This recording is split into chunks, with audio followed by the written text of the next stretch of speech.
Captain John Parker stood on the bridge of the Liberty's edge and watched the explosions light up the dark space ahead.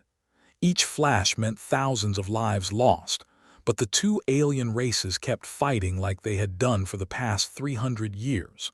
The war never stopped, never paused, never gave anyone time to breathe. "How many ships did we lose today?" John asked his second officer, Lieutenant Dan Foster. Dan looked at his screen and shook his head. 17 more human vessels caught in the crossfire. The aliens don't even notice us most of the time. We're just bugs flying around their battlefield. John felt anger rise in his chest. Humanity had only discovered faster-than-light travel 20 years ago. They thought they would find new worlds, new friends, maybe even new knowledge. Instead, they found a galaxy at war. The two alien races fighting each other were nothing like humans had imagined.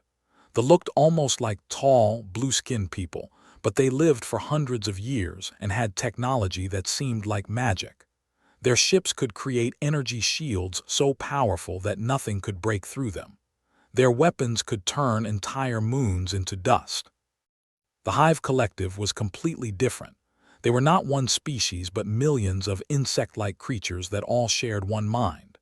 The Queen Mind controlled every single bug soldier, every flying creature, every swimming beast. When the Hive wanted to attack, they would send waves of these creatures that could adapt and change during battle. If they used fire weapons, the bugs would grow thick skin. If they used ice weapons, the bugs would grow fur. Dr. Lisa Morgan, the ship's science officer, walked over to John. She had been studying both alien races for months. "Captain, I think I understand why this war has gone on so long." "Tell me," John said. Lisa pointed to the battle happening outside their window. "Look at how they fight. They always do the same thing. They make a strong defensive position with their energy shields. Then they wait for the Hive to attack. The Hive always does the same thing too. They send wave after wave of creatures against the shields until something breaks." John watched the battle and saw she was right. A group of ships had formed a circle, their blue energy shields creating a wall of light. Thousands of Hive creatures were throwing themselves against the shields. Some got through and damaged the ships. Some shields broke and got rebuilt. Ships exploded and were replaced. The pattern kept repeating. "It's like watching the same movie over and over," John said. "Exactly," Lisa replied. "Neither side tries anything new. They have been using the same shield technology for 200 years. The Hive has been using the same attack patterns for just as long. They're stuck." Commander Stevens, their military expert, joined the conversation. He had been a soldier on Earth before joining the space program. "I've been studying their battle records. Every major fight for the last 50 years has followed the same pattern. The only thing that changes is the location." Showed them a holographic display of recent battles. Each one looked almost identical. Defensive positions in the center, Hive swarms surrounding them, long fights that ended with one side retreating and the other side claiming victory. Then, a few months later, they would fight over the same piece of space again. "Why don't they try something different?" Dan asked. Lisa had been thinking about this question for weeks. "I think they can't. They have built their entire society around their energy technology. Every building, every ship, every weapon uses the same basic principles.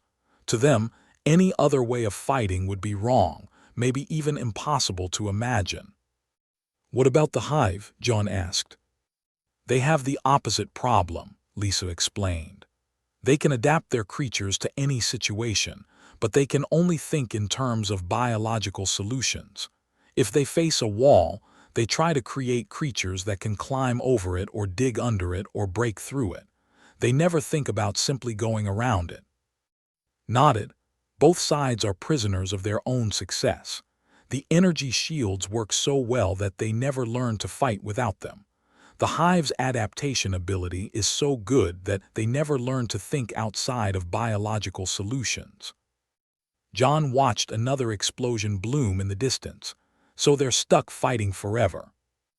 "Unless something changes," Lisa said. "But I don't think either side can change on their own. They've been doing the same things for so long that they don't even realize there might be other ways." The Liberty's edge shook as a stray energy blast passed nearby. They were far from the main battle, but space was full of dangerous weapons and debris. Human ships had learned to stay away from the big fights, but sometimes the war came looking for them. "We've lost contact with the colony on 7, Dan reported. Another hive swarm passed through the system.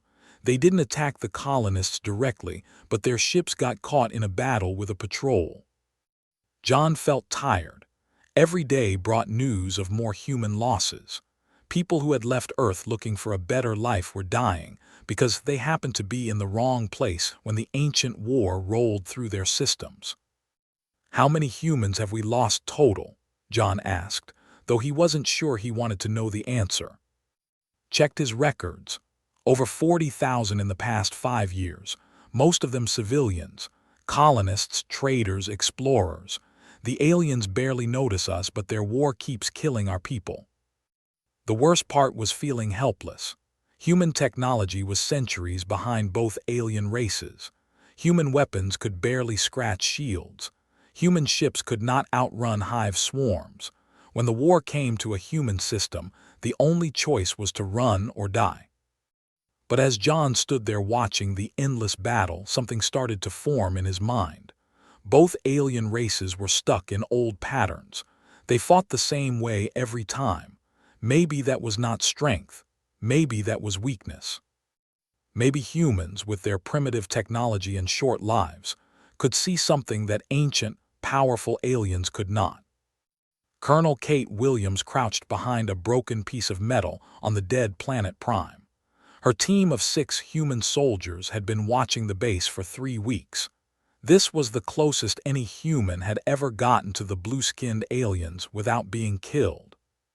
"Movement at the main gate," whispered Sergeant Mike, looking through his scope. 3 of their hover vehicles coming in. Kate adjusted her position to get a better view. The base looked like a blue crystal castle, all smooth curves and glowing energy lines. Everything was perfectly organized. Soldiers moved in straight lines. Vehicles followed exact paths. Even their weapons were arranged in perfect patterns. Lieutenant Amy crawled up beside Kate. "I've been counting their patrol schedules for 2 weeks. They do everything at exactly the same time every day. Morning patrol at 800 hours. Lunch break at 1200 hours. Evening patrol at 1800 hours. They never change it." "That's not normal military behavior," Kate said quietly. She had been a soldier for 15 years before joining the space program. Good armies changed their patterns to confuse enemies. These aliens seemed to think routine was more important than security. The team had been sent to study both alien races up close. Earth Command wanted to understand why the war had lasted so long. Kate was starting to get ideas, but they were not what she had expected. Through her binoculars, Kate watched a group of soldiers training. They practiced the same moves over and over. Shield up, energy blast, shield down, move to new position. Every soldier did exactly the same thing in exactly the same order. It was like watching a dance that never changed. "Corporal Tony Lee to base camp," came a voice through Kate's radio. Tony was watching the hive position on the other side of the planet. "Go ahead, Tony," Kate replied. "You need to see what these bug creatures are doing. It's crazy, but also kind of boring." Kate and half her team made their way across the destroyed landscape to Tony's position. The planet had been fought over so many times that nothing lived here anymore. Just rocks, dust, and the ruins of cities that both sides had built and destroyed repeatedly. Tony was hidden in a crater that gave him a perfect view of the hive's biostructures. Unlike the crystal beauty of the base, the hive area looked like a nightmare made of living tissue. Buildings that breathed, walls that moved, and creatures that seemed to be part of the architecture itself. "Watch this," Tony said, pointing to a group of warrior bugs. "They've been doing the same training exercise for hours." Kate looked through the scope and saw creatures that looked like giant ants with too many arms and glowing red eyes. They were practicing attacks against a fake shield. The bugs would rush forward, get hit by simulated energy blasts, fall down, then get back up and do it again. "How long have they been doing this?" Kate asked. "Since I got here 3 days ago," Tony replied. "Same pattern, same attack, same results. They never try anything different." Private Davis had been studying the hive creatures through a biological scanner. "Captain, these bugs are incredible. They can change their body structure in minutes. I've seen them grow thicker skin, longer claws, even wings. But they only make changes to deal with energy weapons. They never think about other kinds of problems." Kate was beginning to see a pattern. Both alien races were stuck in their own way of thinking. They were too organized, too rigid. The hive was too focused on biological solutions. Over the next week, Kate's team documented everything they could about both sides. The results were surprising. They had technology that seemed impossible to humans. Their energy shields could stop any attack. Their weapons could destroy entire buildings with one shot. Their ships could travel faster than light and turn invisible. But they used all of this amazing technology in the most predictable ways possible. General, the commander, had been in charge for over 100 years. He followed the same battle plans his father had used and his grandfather before that. Changing their methods would be like admitting their ancestors were wrong. Their culture valued tradition above everything else, even victory. The hive was different but equally stuck. Queen Mind controlled billions of creatures across dozens of worlds. She could create new types of warriors in days, adapt to any environment, and coordinate attacks that involved millions of individual creatures. But she only thought in terms of biological problems and biological solutions. When the hive faced energy shields, they created creatures with thicker skin. When they faced energy weapons, they made creatures that could heal quickly. When they needed to move faster, they grew creatures with more legs. They never considered that some problems might have non-biological answers. "It's like they're both fighting with one hand tied behind their back," Kate told her team during their final briefing. "They have incredible technology, but they're afraid to use it in new ways. The hive can adapt to anything, but they only think about changing their creatures, never their methods." Sergeant Mike had been studying battle recordings from both sides. "Look at this," he said, showing the team a holographic replay of a recent fight. They set up their standard defensive formation. The hive sends wave after wave of the same type of creature. Both sides know exactly what the other will do, but they do it anyway. Lieutenant Amy shook her head.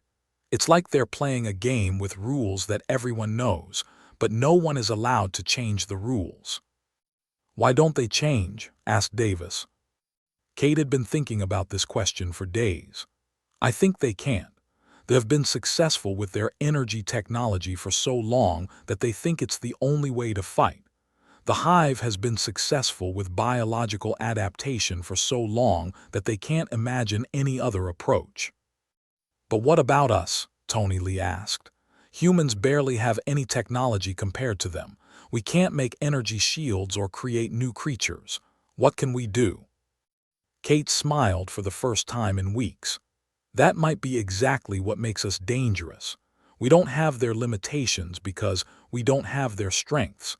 We have to think of new ways to solve problems because we can't rely on super technology or biological adaptation." As Kate's team prepared to return to Earth, she realized that humanity's weakness might actually be their greatest advantage. Both alien races had become prisoners of their own power. Humans, with their primitive technology and short lives, had something both sides had lost: the ability to think outside the patterns that had made them successful. The galaxy's longest war was about to face its biggest surprise: a species that didn't know the rules couldn't be broken. President Helen Carter sat in the underground command center on Earth, looking at reports from across the galaxy. Human colonies were dying, trade ships were being destroyed, and families were losing their homes because of a war that had nothing to do with them. She had heard enough. "We're not going to hide anymore," she announced to her military advisors. "Operation Paradigm Shift is approved." General Robert Hayes, Earth's top military commander, looked worried. "Madam President, we don't have the technology to fight these aliens directly. Our best weapons can barely scratch their weakest ships." "Then we won't fight them directly," Helen replied. "We'll fight them differently." 6 months later, Major Rick stood on the bridge of the human ship Defiance, watching the battle for Mining Station unfold below. They had built their usual defensive position around the station, energy shields glowing bright blue in the darkness of space. The hive was sending wave after wave of creatures against the shields, just like they always did. "Sir, we're receiving distress calls from both sides," reported Communications Officer Sandra Bell. "They want us to evacuate. The hive is warning us to stay away from their hunting ground." Rick smiled. "Good, that means they're not paying attention to us." He turned to his team. "Remember, we're not here to pick a side, we're here to end this fight." Doctor, the mission's chief engineer, was already working at his station. The mining station is built on an artificial island in the middle of Main Ocean. The island is held up by support pillars that go down to the ocean floor. "How strong are those pillars?" Rick asked. Checked his readings. "Strong enough to hold the station, but not if the water level changes dramatically." Lieutenant Colonel Lisa Park, Rick's second in command, understood immediately. "You want to flood the mining operation." "Not flood it," Rick corrected. "Make it worthless. If there's no way to mine the materials both sides want, there's nothing left to fight over." The plan was simple but required perfect timing. While the hive creatures fought each other above the station's engineering team used human mining equipment to redirect the planet's largest river. Instead of flowing into the northern ocean, the river would now flow directly into the mining area. The work took 3 days. Both alien armies were so focused on their battle that they never noticed the small human ships working far below them. The team used basic Earth construction techniques: explosives to clear new channels, bulldozers to move rocks, and concrete to redirect water flow. "This is insane," muttered Sergeant Jim Clark as he placed another charge to blast through a rock formation. "We're using Stone Age methods while they're fighting with space magic." "Sometimes Stone Age methods work better," replied Captain Adams, who was coordinating the demolition work. "They're expecting high-tech solutions to high-tech problems. We're giving them a low-tech solution they never saw coming." On the 3rd day, the redirected river reached the mining station.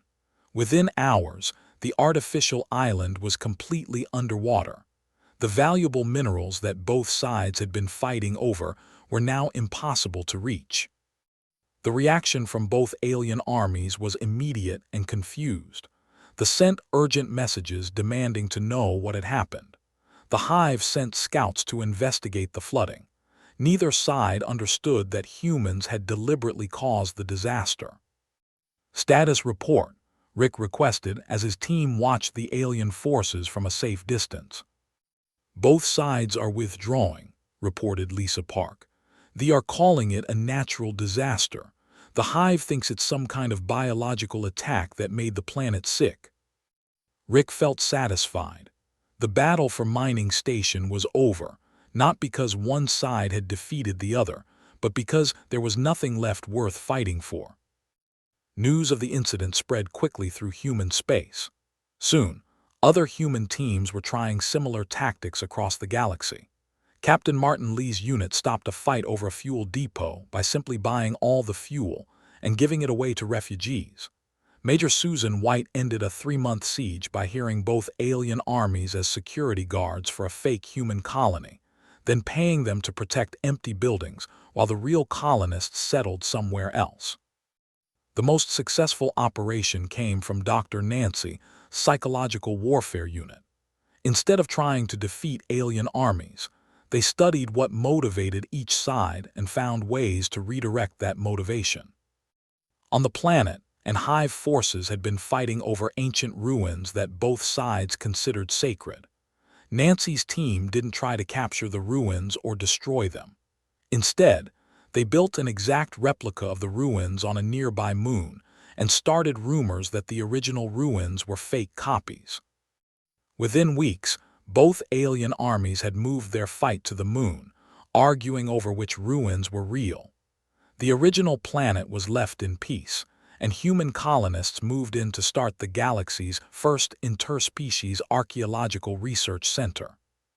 The key is understanding what they really want, Nancy explained to other human commanders during a strategy meeting.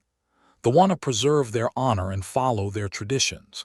The Hive wants to adapt and spread to new territories.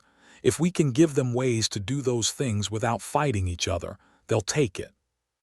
Lieutenant Colonel David Miller had discovered something even more important during his operations against Hive swarms. These creatures aren't really individual fighters, he reported. They're more like parts of a single organism. If you can confuse the Queen Mind's coordination system, the whole swarm becomes helpless.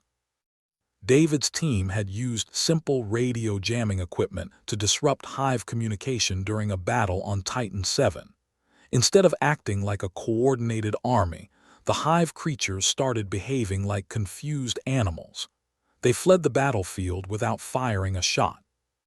"We're not stronger than them," David explained. "But we think differently than they do. They expect their enemies to fight like they fight. When we do something completely unexpected, their whole system breaks down." By the end of the first year of human intervention, something remarkable was happening. Battles that had been raging for decades were ending, not through victory or defeat, but through confusion and redirection. Human teams were solving century-old conflicts using methods that neither alien side had ever considered. They started calling humans the unpredictable ones. The Hive began referring to humans as the small chaos makers. Neither description was meant as a compliment, but human commanders wore the names like badges of honor. Rick stood on the observation deck of Earth's space station, watching reports come in from across the galaxy. Human tactics were working better than anyone had hoped. The endless war was finally starting to change, not because humans were more powerful than the aliens, but because they were willing to think about problems in completely new ways. The galaxy's two greatest civilizations were about to learn that sometimes the best way to win a war is to stop fighting it the way everyone expects. Commander Baker watched the chaos unfold on her tactical display. 3 months of human intervention had turned the galaxy's most predictable war into complete confusion. Both alien civilizations were struggling to understand what was happening to their carefully planned battles. "Report from Sector 7, announced Lieutenant Gary from his communication station. "The Third Fleet has been sitting in defensive formation for 6 days, waiting for a Hive attack that isn't coming." "Why isn't the Hive attacking?" asked. Gary grinned. "Because Captain Frank Moore's team convinced the local Queen Mind that the ships are actually a new type of flowering plant that needs to be protected, not destroyed." Shook her head in amazement. 3 months ago, that same fleet and Hive swarm had been locked in brutal combat. Now they were accidentally working together because of a simple misunderstanding that humans had carefully created. Across the galaxy, similar scenes were playing out. Human teams had discovered that both alien races had critical weaknesses that came from their greatest strengths. They were so organized that they couldn't handle chaos. The Hive was so focused on biological thinking that they could be confused by non-biological problems. On the planet Nexus Prime, Major Carol Wright had turned a massive battle into a comedy show. Her team had hacked into both sides' communication systems and started playing, recorded messages from the wrong commanders at the wrong times. Soldiers received orders meant for Hive creatures. Hive swarms got battle plans written in military code. "Status report from Nexus Prime," Carol's voice came through's communicator. "Both armies have retreated to opposite sides of the planet to figure out what's going on. No shots fired in 48 hours. Casualties?" asked. "Zero on both sides, unless you count wounded Pride." The psychological impact was spreading faster than anyone had expected. General, the Supreme Commander, had called an emergency meeting of his war council. For the first time in 200 years, they were discussing changing their battle tactics. Meanwhile, Queen Mind was experiencing something she had never felt before: uncertainty. Her perfectly coordinated swarms were failing against enemies that didn't follow any logical pattern. Some of her subminds were beginning to question whether biological adaptation was always the best solution. Lieutenant Colonel Sam Roberts had achieved the most spectacular success on the mining world of asteroid belt Gamma. Instead of fighting either alien army, his team had simply started a small business selling Earth coffee to both sides. "It turns out," Sam reported during the weekly strategy meeting, "that both and hive creatures love caffeine. They say it helps them focus on their energy work. The hive says it makes their creatures more aggressive in battle." "So what happened?" asked. "Both sides are so busy coming to our coffee stands that they've forgotten why they were fighting. We've got soldiers and hive warriors waiting in the same lines, talking about the weather." The most important breakthrough came from Dr. Jennifer Clark's research team on the neutral station Harmony Point. Jennifer had been studying captured recordings of alien communication during battles, looking for patterns that humans could exploit. "I found something big," Jennifer announced during her presentation to the human command staff. "Both sides are starting to copy our tactics." She showed them battle footage from the past month. Forces had stopped using their standard defensive formations. Instead, they were trying unpredictable movement patterns. Hive swarms were experimenting with non-biological tools, using captured human equipment alongside their evolved creatures. "They're learning," realized. "We're not just confusing them anymore, we're teaching them to think differently." The evidence was everywhere. A commander named Subgeneral O had started using what he called chaos formations, defensive positions that changed randomly every few minutes. His success rate had improved by 40% in just 2 weeks. On the hive side, a submind called Tactical Adaptation 7 had begun incorporating human-style misdirection into swarm attacks. Instead of direct assaults, her creatures would create fake targets, use psychological pressure, and even employ humor to confuse enemies. But the most significant change was happening in how both sides viewed the war itself. Centuries of predictable conflict had made the fighting almost ritualistic. Both sides knew their roles, followed their patterns, and accepted that the war would never truly end. Human intervention had shattered that acceptance. For the first time in generations, both alien civilizations were asking fundamental questions. Why were they fighting? What did they really want to achieve? Were there better ways to solve their problems? Colonel Mitchell had witnessed this change firsthand during his diplomatic mission to a contested system. "I watched a captain and a hive submind have an actual conversation," he reported. "Not surrender demands or battle threats, an actual discussion about territorial boundaries and resource sharing." "How did that happen?" asked. "My team had set up a fake emergency beacon that made both sides think there were human civilians in danger. When they both showed up to help, they realized they were trying to rescue the same imaginary people." The war was changing so fast that even human commanders were struggling to keep up. Traditional battle lines were disappearing. Some sectors had unofficial truces while both sides figured out new strategies. Other areas saw brief, confusing skirmishes that neither side seemed to understand. Captain Davis had the strangest report of all. "I think we might have accidentally ended the war in the system," she announced during a command briefing. "How?" asked. We were trying to disrupt a major battle by creating a fake plague scare.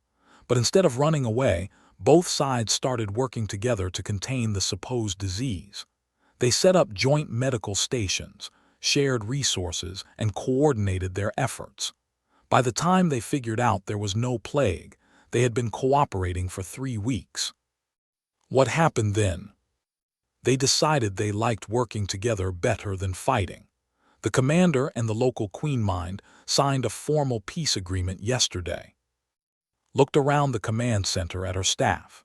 3 months ago, they had been desperate refugees hiding from an endless alien war. Now they were facilitating peace agreements between civilizations that had been fighting since before humans discovered fire. The most remarkable thing was that neither alien side seemed to resent human interference. If anything, both and Hive were grateful for the new perspectives humanity had brought to their ancient conflict. "We're receiving a transmission from General himself," announced Communications Officer Tom Walker. Felt her heart race. The Supreme Commander had never spoken directly to any human before. Put him through. The blue-skinned alien appeared on the main screen, his expression serious but not hostile. "Human Commander Baker, I request a meeting. It appears that your species has shown us something we had forgotten how to see." As prepared for humanity's first formal diplomatic contact with the galaxy's most powerful military leader, she realized that the war wasn't just changing. It was evolving into something completely new. And humans, the youngest and weakest species in the galaxy, had become the teachers of civilizations thousands of years older than Earth itself. Admiral Jack stood in the center of the newly built Harmony Station, watching history unfold before his eyes. For the first time in 300 years, representatives from all 3 species were meeting in the same room without anyone shooting at anyone else. General, the ancient commander, sat at one end of the large oval table. His blue skin seemed to glow with contained energy, and his golden eyes held wisdom gathered over centuries of warfare. At the other end sat Queen Mind, her form both beautiful and terrifying, with countless smaller creatures moving around her like living jewelry. Between them sat Dr. Nancy Clark, a human diplomat who 2 years ago had been teaching history at a small college on Earth. Now she was about to help end the galaxy's longest war. "We are here," Nancy began in her calm, steady voice, "not to surrender or demand victory, but to ask a simple question. What do you actually want?" The silence that followed was longer than any battle pause in recent memory. Both alien leaders seemed stunned by the directness of the question. General spoke first. We want to preserve our civilization, to protect our people, to maintain the honor of our ancestors." Queen Mind's response came as a harmony of different voices speaking together. "We want to grow, to adapt, to find new worlds for our children, to ensure the survival of our collective consciousness." Nancy nodded. "And how has 3 centuries of war helped you achieve those goals?" Again, silence. Admiral watched both alien leaders struggle with a question that no one had asked them in generations. "The war," General began, then stopped. "The war has become tradition." "We fight because we have always fought," added Queen Mind. "Because our enemies have always been enemies." Captain Steve Martinez, who had been documenting the meeting, quietly shared data with Nancy through their communication system. His information changed everything. "General," Nancy said, "according to our research, the original conflict began over mining rights to 17 star systems. Do you know what happened to those systems?" The leader looked uncomfortable. "They were destroyed during the early battles." "Queen Mind, your people originally wanted access to certain biological resources that existed on 43 planets. Our surveys show that 38 of those planets are now uninhabitable due to war damage." The Insect Queen's multiple voices became quieter. "This is accurate." Nancy leaned forward. "So you've been fighting for 300 years over things that no longer exist. The resources you wanted are gone. The territories you fought for are ruined. What exactly are you still fighting about?" Admiral had never seen anything like what happened next. General, who had commanded armies across the galaxy, looked like a student who had just realized he had been solving the wrong math problem for his entire academic career. Queen Mind went completely silent for several minutes, which her species did only when experiencing fundamental confusion about reality itself. "We have been," General began slowly, "fighting out of habit. We have continued because stopping would mean admitting we were wrong," Queen Mind added, her voices now unified in a single tone of realization. Dr. Jennifer Hayes, Nancy's assistant, pulled up holographic displays showing the current state of the galaxy. The images were shocking even to the humans who had compiled them. "This is what 3 centuries of war has accomplished," Jennifer announced. 47 star systems completely uninhabitable, billions of casualties on both sides, economic collapse across multiple sectors. And for what? Resources that were used up generations ago. Major Turner, who had coordinated many of the human interventions, added his own observations. "In the past year, we've watched both of your civilizations work together whenever you weren't officially fighting. Energy technology combined with hive biological adaptation has solved problems that neither side could handle alone." "The coffee stands," General said suddenly. "The plague response in," Queen Mind added. "The rescue operations when our teams created false emergencies," Nancy continued. "Every time you've worked together, both sides have been more successful than when you fight." Captain Lisa Anderson, who had been leading peace-building missions across the galaxy, shared her most important discovery. "We've been talking to your people, not just your leaders. Do you know what we found?" Both alien leaders waited. "Most under 200 years old have never seen there in peacetime. Most hive subminds created in the last century have never known existence without war. Your people don't even remember what you're fighting for." The weight of this revelation settled over the room like a heavy blanket. 300 years of conflict had created entire generations who knew only warfare. "What do you propose?" General asked quietly. Nancy smiled. "We propose that you stop fighting and start building." Over the next 6 hours, something remarkable happened. The 3 species began designing a new kind of relationship, one based on cooperation instead of conflict. They had perfected energy technology but struggled with biological problems. The hive had mastered biological adaptation but needed help with mechanical engineering. Humans had neither advanced technology nor biological superpowers, but they had something both sides desperately needed: fresh perspectives on old problems. "We propose joint colonies," Nancy explained. "Energy systems, hive biological adaptation, and human innovation working together." "Joint research projects," added Admiral, "sharing knowledge instead of hoarding it." "Trade agreements," suggested Captain Martinez. "Why fight over resources when you can trade for them?" The breakthrough came when Queen Mind made an unexpected observation. "Humans are weak individually, but you accomplish more together than either of our species does alone. You have taught us that weakness can be strength." General nodded slowly. "We have been so focused on proving our power that we forgot the purpose of having power in the first place." The formal peace treaty was signed 3 days later, but the real victory had already been won. The galaxy's longest war had ended not through conquest or surrender, but through the simple realization that both sides had forgotten why they were fighting. 6 months later, Admiral stood on the observation deck of New Harmony Station, watching the first joint hive-human colony ship depart for a distant star system. The ship itself was a marvel: energy cores, hive bioadaptive life support systems, and human navigation computers working together in perfect harmony.